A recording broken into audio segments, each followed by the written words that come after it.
Tutín Tutoriales.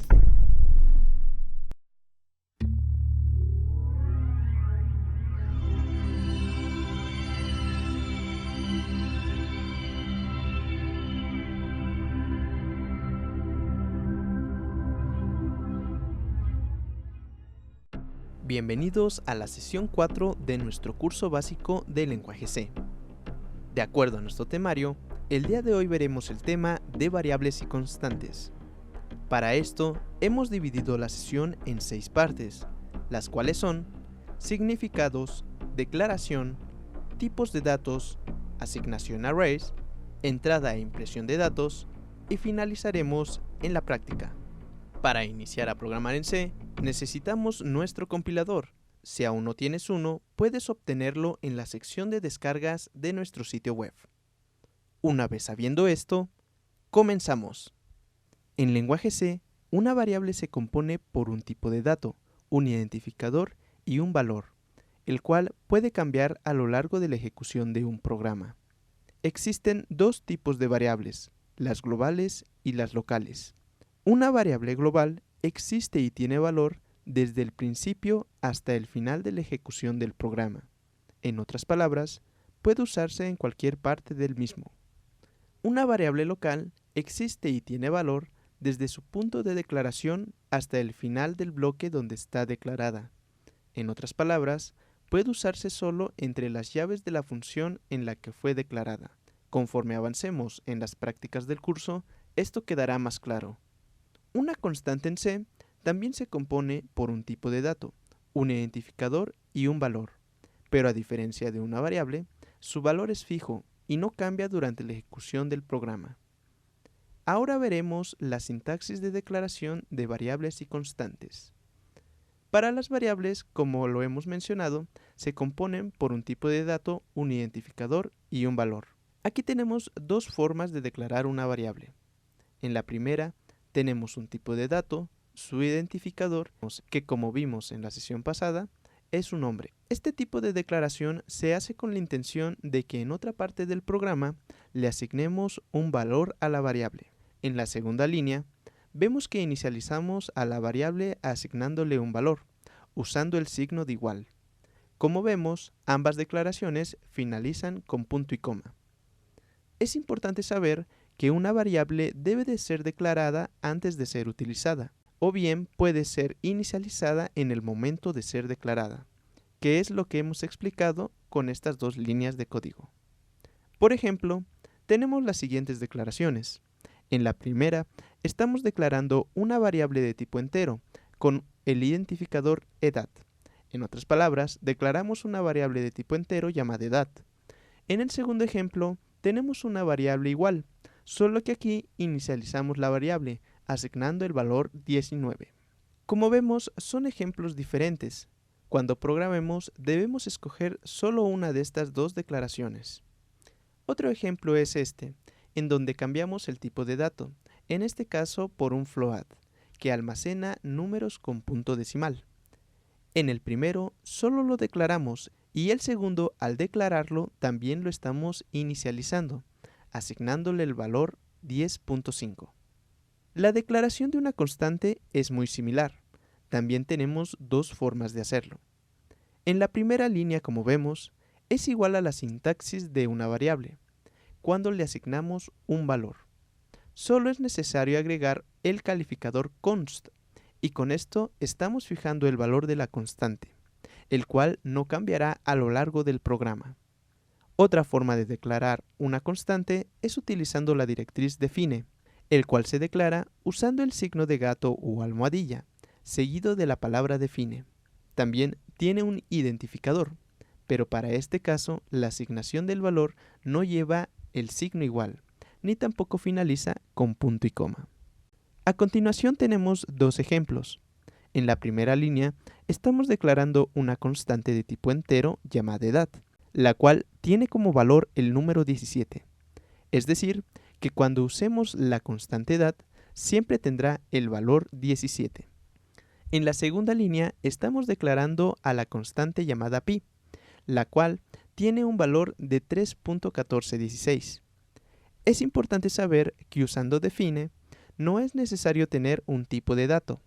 Podemos decir que el compilador lo asigna automáticamente, depende del valor que asignemos. En este caso, por ejemplo, estamos declarando una constante llamada pi, de tipo float, o bien de tipo double, debido a que su valor numérico tiene punto decimal. Existen distintos tipos de datos en C. Están los enteros y los reales. En los enteros tenemos los datos de tipo char, short, int, long y enum, de los cuales para nuestro curso solo estaremos utilizando char e int. Haremos un paréntesis muy importante para explicar el tipo de dato char y los caracteres en C. Primeramente, debemos de saber que todo lo que podemos imprimir en pantalla programando en lenguaje C son los caracteres del código ASCII, específicamente los caracteres que se encuentran en el orden decimal del 32 al 126 y del 128 al 255. Aquí podemos ver dos tablas con la equivalencia de cada número de los dos intervalos, con su respectivo carácter. En la descripción dejaré el enlace a estas tablas para que se puedan ver con más claridad. En otras palabras, todos estos caracteres de las dos tablas son lo que podemos imprimir en pantalla. Es bueno saber que los caracteres de la tabla ASCII extendido solo se pueden imprimir usando el tipo de dato char y no en otras funciones como printf. Recuerda que como vimos en la sesión anterior, los símbolos especiales, a excepción del guión bajo, no se pueden utilizar como identificador para una variable o constante.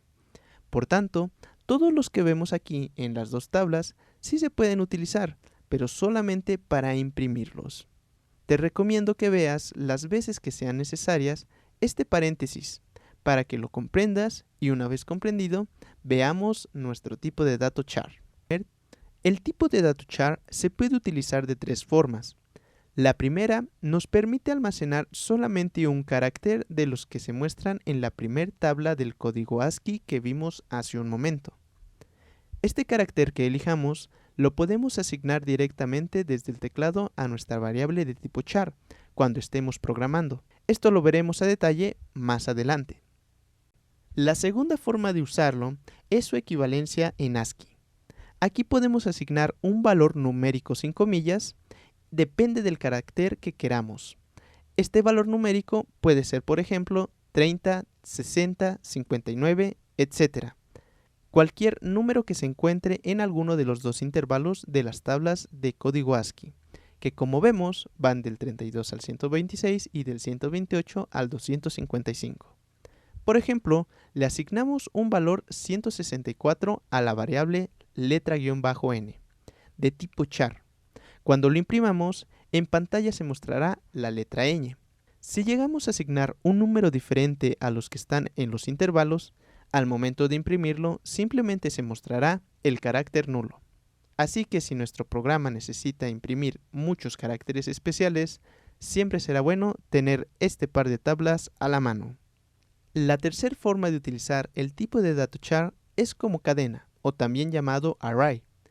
Esta forma nos permitirá imprimir no solamente un carácter como las dos formas pasadas, sino que podremos imprimir cadenas de texto, es decir, frases o palabras. Para esto, solo es necesario escribir enseguida del identificador un número encerrado en corchetes. Este número en realidad es el número de caracteres que tendrá la frase o palabra. Por ejemplo, en la frase "Hola amigos", si contamos todos los caracteres, se suman 12. Estamos contando por supuesto el espacio y el signo de admiración. Rápidamente, recordemos que cuando nosotros estemos asignando la frase, solo podemos escribir cualquier carácter de la primera tabla de código ASCII. Si lo deseamos escribir con un carácter de la segunda tabla, debemos de usar la segunda forma que vimos hace un momento. En este caso, el signo de admiración está en la primera tabla, por lo que lo podemos usar. Recordado esto, vemos que en efecto son 12 caracteres en total. Nosotros tenemos que aumentar siempre un número más, ya que el compilador agrega un carácter que no se ve en pantalla, llamado fin de cadena. Entonces podemos decir que cada número del 1 al 12 son cada uno de los caracteres de la frase. Y el 13 es el carácter de fin de cadena. Es recomendable asignar un número mayor que el número de caracteres de la frase a la cadena. Por supuesto, estamos gastando un poco más de memoria, pero es menos probable que tengamos algún error por esto. Por supuesto, si nos gusta ser exactos, solo basta con agregar un número más para el fin de cadena. Dicho esto, como vemos en este ejemplo, también podemos tener este valor de cadena.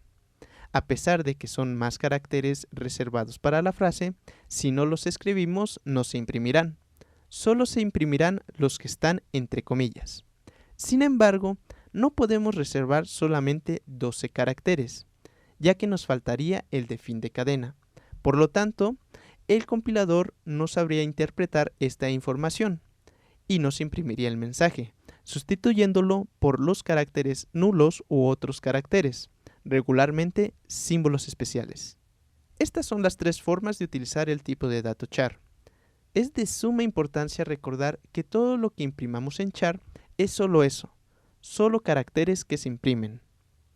Esto quiere decir que los números en un tipo de dato char pierden su valor contable, es decir, que con ellos no podremos hacer, por ejemplo, sumas o restas. En char, cualquier número será simplemente un carácter que se esté imprimiendo. Como lo mencioné, te recomiendo que veas las veces que sean necesarias este paréntesis sobre los caracteres y sobre el tipo de dato char, hasta que lo comprendas. En realidad es muy fácil. Así que los dos tipos de datos enteros que estaremos utilizando en el curso son los char y lo int. Aquí estamos generalizando que el tipo de dato char en general almacena caracteres y su límite es de un solo carácter. Podemos decir que esto aplica en su forma normal, ya que como vimos en su forma array o de cadena puede almacenar más de un carácter. Ahora también, como dato entero tenemos al int. Como vimos en los ejemplos anteriores en la declaración de variables, el tipo de dato int almacena números enteros, como el 1, el 2, el 10, el 215. Cualquier número comprendido entre menos 2.000 millones y 2.000 millones aproximadamente. Simplemente es un límite muy abundante. Este que menciono es el límite para una computadora de 32 bits. Estos números enteros de tipo int ya son contables, por lo que ya podemos sumarlos, restarlos o hacer cualquier operación con ellos. Después tenemos a los tipos de datos reales, los cuales son float, double y long double. Para nuestro curso solamente estaremos utilizando los float y los double. Estos tipos de datos almacenan números con punto decimal, haciéndolos más precisos que un entero int. Para el float tenemos 7 dígitos significativos y para el double 15.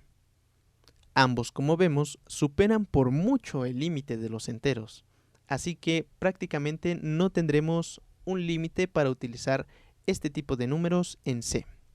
Así, los tipos de datos que estaremos utilizando son los enteros char e int y los reales float y double. Ya hemos visto las características de cada uno, por tanto podemos iniciar a declarar variables y constantes. A continuación aprenderemos a detalle a inicializarlas y a asignarles valores. Continúa viendo la segunda parte de la sesión haciendo clic en el video, o bien puedes encontrar el enlace en la descripción. Recuerda suscribirte y comentar.